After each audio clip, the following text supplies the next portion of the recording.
نحمدہ ونصلی ونسلم علی رسولہ الکریم اما بعد۔ محترم سامعین و حاضرین، میرے مسلمان بھائیوں، دوستوں اور بزرگوں، اسلام کی روح سے عقیدے کی بہت بڑی اہمیت ہے اور عقیدہ بہت بنیادی چیز ہے۔ عقیدے کی اصلاح بھی بہت زیادہ ضروری ہے۔ اگر عقیدہ درست نہ ہو تو اعمال بھی غارت ہو جاتے ہیں۔ اس لیے ہر مسلمان پہ لازم ہے کہ وہ اپنے عقیدے کی اصلاح کرے۔ ہمارے مذہب کا نام اسلام ہے، دین ہمارا مذہب ہے۔ دنیا میں بہت سارے مذاہب ہیں، مسالک ہیں، بہت سارے دین ہیں، مگر ان ادیان اور ان مذاہب کی بنیاد دلیل اور عقل پہ نہیں ہے۔ پوری دنیا کے اندر کامل جامع مذہب اسلام ہے، اور اسلام کی بنیاد مضبوط اور ٹھوس دلائل پہ ہے۔ قرآن کریم میں اللہ تبارک و تعالیٰ کا ارشاد ہے، یا ایھا الناس قد جاءکم برہان من ربکم، کہ اے لوگو سن لو، تمہارے رب کی طرف سے تمہارے پاس دلیل آ چکی ہے۔ اللہ تبارک و تعالیٰ فرماتے ہیں، قل ہاتوا برہانکم ان کنتم صادقین، اگر تم سچے ہو تو دلیل لے آؤ۔ تو قرآن ایک دلیل ہے، اور ہمارے مذہب کی بنیاد بھی مضبوط دلائل پہ ہے، اور ہمارے مذہب اسلام کی بہت ساری خصوصیات ہیں، جن میں سے چند خصوصیات میں اس مجلس میں بیان کروں گا۔ نمبر 1، اسلام دین فطرت ہے، اور اس کی بنیاد فطرت سلیمہ اور عقل سلیم پہ رکھی گئی ہے۔ چنانچہ اسلامی احکامات عقل اور فطرت کے بالکل موافق اور بالکل مطابق ہیں۔ چنانچہ اللہ تبارک و تعالی قرآن کریم میں ارشاد فرماتے ہیں، فطرت اللہ تبارک و تعالی نے اس دین کی بنیاد فطرت پہ رکھی ہے، اور اسی کو آگے بنیاد بنایا ہے۔ مشکوٰۃ المصابیح، صحیح بخاری اور دوسری کتب حدیث میں رسول اللہ صلی اللہ علیہ وسلم کی مشہور ترین حدیث ہے۔ آپ صلی اللہ علیہ وسلم نے ارشاد فرمایا، کل مولود یولد علی فطرت الاسلام فابواہ یحودانہ او ینصرانہ او یمجسانہ۔ دنیا میں جو بچہ بھی پیدا ہوتا ہے، جو انسان دنیا میں آتا ہے، آنکھ کھولتا ہے، وہ فطرت اسلام پہ ہی پیدا ہوتا ہے۔ البتہ بعد میں معاشرہ، ماحول مختلف ہوتا ہے، اس ماحول میں وہ دوسرے رنگ میں چلا جاتا ہے۔ چنانچہ اس کے ماں باپ اگر یہودی ہیں تو وہ اس کو یہودی بنا لیتے ہیں، ماں باپ اگر عیسائی ہیں، نصرانی ہیں تو عیسائی اور نصرانی بنا لیتے ہیں، اور اگر وہ مجوسی ہیں تو یہ بچہ ان کی طرف چلا جاتا ہے، مجوسی بن جاتا ہے، ورنہ اس کی فطرت اور بنیاد یقیناً اسلام پہ ہی ہے۔ اور اسلام کی بنیاد چونکہ عقل پہ ہے، فطرت پہ ہے، فطرت سلیمہ پہ ہے، عقل سلیم پہ ہے، یہی وجہ ہے کہ اسلام جب سے وجود میں آیا ہے، دن بدن اس نے نفری لحاظ سے ہمیشہ ترقی ہی کی ہے۔ آج اس دور میں بھی جہاں مادہ پرست سائنسدانوں اور ایسے لوگوں کا جو عقل پرست ہیں، حسیات کے قائل ہیں، بہت بڑی تعداد مسلمان ہوتی جا رہی ہے، انفرادی طور پر بھی اور اجتماعی طور پر بھی اسلام کو قبول کیا جاتا ہے۔ سائنس جتنی آگے ترقی کرتی ہے، اللہ تبارک و تعالیٰ کی قدرت کے مظاہر اور مناظر سامنے آتے رہتے ہیں۔ یہی وجہ ہے کہ سائنسدانوں کی بہت بڑی تعداد آگے مسلمان ہوتی ہے۔ انفرادی طور پر تو ہوتے ہی ہیں، لیکن اگر اجتماعی طور پر وہ کسی مذہب کے بارے میں اگر غور کرتے ہیں تو سب سے پہلے غور اسلام کے بارے میں ہوتا ہے۔ اس لیے اسلام دین فطرت ہے، اور اس کی بنیاد ہی عقل پہ رکھی گئی ہے، اور عقل نقل دونوں پہ رکھی گئی ہے، اور عقل سلیم کے بالکل مطابق ہے، اور اس کے احکامات کو عقل بھی تسلیم کرتی ہے۔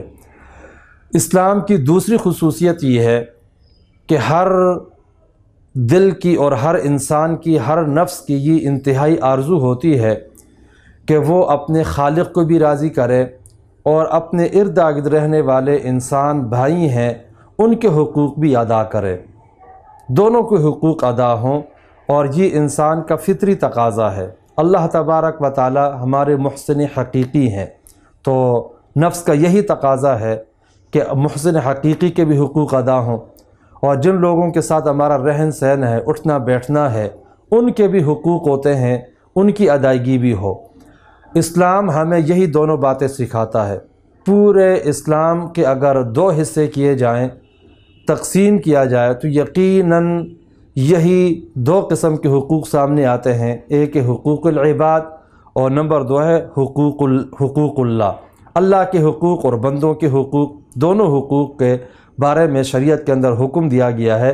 اس لیے ہمارا یہ مذہب انتہائی جامعیت والا مذہب ہے، اور اس میں ہر موضوع سے متعلق جو ہے وہ بحث موجود ہے، اور حقوق اللہ اور حقوق العباد کی جو تقسیم کی گئی ہے، پھر آگے اس کی جزیات بیان کی گئی ہیں۔ دنیا کے کسی مذہب میں بھی اس کی نظیر اور مثال نہیں ملتی۔ دین اسلام کی تیسری خصوصیت یہ ہے کہ یہ اعتدال کا مذہب ہے، توسط کا مذہب ہے، افراط اور تفریط کا قائل نہیں ہے۔ حد سے زیادہ تجاوز ہو جائے یا اس میں انتہائی کمی کر دی جائے، اس کو افراط و تفریط کہا جاتا ہے۔ اسلام اس کی اجازت نہیں دیتا، بلکہ قرآن کریم میں اللہ تبارک و تعالیٰ کا ارشاد ہے وَكَذَلِكَ جَعَلْنَاكُمْ أُمَّةً وَسَطًا، ہم نے تم لوگوں کو درمیانی امت بنایا ہے، اعتدال کا درس دیا ہے۔ اس لیے اسلام انتہائی اعتدال کا درس دیا کرتا ہے۔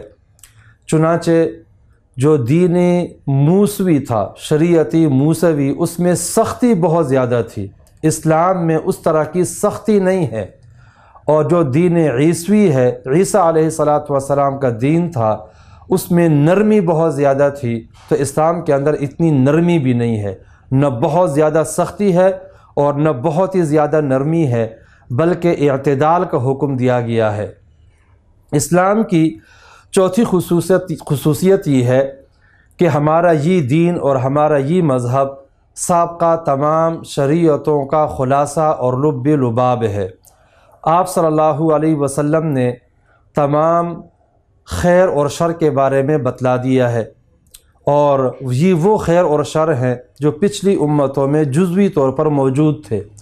چنانچہ طبرانی میں زید بن ارقم رضی اللہ تعالی عنہ کی روایت ہے، رسول اللہ صلی اللہ علیہ وسلم نے ارشاد فرمایا ما ترکت من خیر الا وقد امرتکم به وما ترکت من شر الا وقد نہیتکم عنہ، کہ جو بھی خیر ہے، کوئی بھی دنیا کا خیر ہے، اس کے بارے میں نے تمہیں بتلا دیا ہے، اور جو بھی شر ہے میں نے اس سے تم کو منع کر دیا ہے۔ مجدد الفسانی رحمہ اللہ ہمارے یہاں بر صغیر کے بہت بڑے عالم دین اور بزرگ تھے۔ انہوں نے دین کی خدمت بڑے عجیب انداز سے کی ہے۔ انہوں نے مختلف بادشاہوں، سلاطین اور اپنے مریدین اور دوسرے لوگوں کو خطوط لکھے ہیں۔ آپ کے خطوط مکتوبات امام ربانی کے نام سے مشہور ہیں۔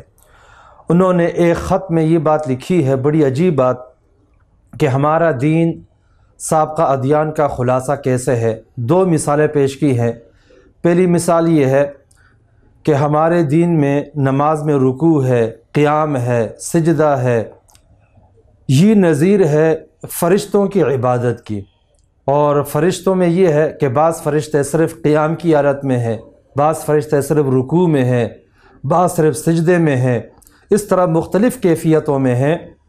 مگر اس شریعت کو جو نماز کا طریقہ بتلایا گیا ہے، اس میں قیام بھی آ جاتا ہے، رکوع بھی آ جاتا ہے، قومہ بھی آ جاتا ہے، جلسہ بھی آ جاتا ہے، سجدہ بھی آ جاتا ہے، یہ ساری صفات، ساری عبادات اس میں جمع ہو جاتی ہیں۔ اور اسی طرح ہماری نماز کو دیکھا جائے، 5 نمازیں ہیں۔ پچھلی امتوں پہ 5 نمازیں نہیں تھی، بلکہ کسی پہ فجر کی نماز تھی، کسی پہ ظہر کی نماز تھی، کسی پہ عصر کی نماز تھی، مگر ہماری اس امت کو 5 نمازوں کا حکم دے دیا گیا۔ اس طرح ہماری شریعت انتہائی جامع ہے۔ اسلام کی 5ویں خصوصیت یہ ہے کہ اسلام کے جو احکامات ہیں ان کی حیثیت قول فیصل کی ہے۔ اللہ تبارک و تعالیٰ فرماتے ہیں وَمَا هُوَ بِالْحَزْلِ وَإِنَّهُ لَقَوْلٌ فَصْلٌ وما ہوا بالحزل، قرآن کریم کے احکامات فیصلہ کن ہے، اور یہ ہزل نہیں ہے، مذاق نہیں ہے، ضرورت سے زائد بات ہو، فضول بات ہو، اس طرح ہرگز نہیں ہے۔ اسلام کی آخری خصوصیت، بہت ساری خصوصیات ہیں، آخری خصوصیت یہ بھی ہے کہ اسلام کے جو اصول ہیں، اسلام کے اصول میں کوئی تعارض نہیں ہے۔ اسلام کے 3 بڑے اصول ہیں، نمبر 1 توحید، نمبر 2 رسالت، اور نمبر 3 آخرت پہ ایمان لانا۔ ان 3 اصول کے اندر کوئی تعارض نہیں ہے۔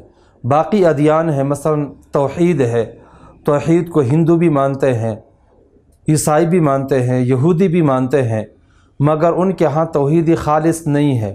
یہی وجہ ہے کہ یہودی عزیر علیہ السلام کو اللہ کا بیٹا کہتے ہیں، اللہ کے ساتھ شریک کر رہے ہیں، اور ساتھ یہ بھی کہتے ہیں کہ ہم توحید کے قائل ہیں۔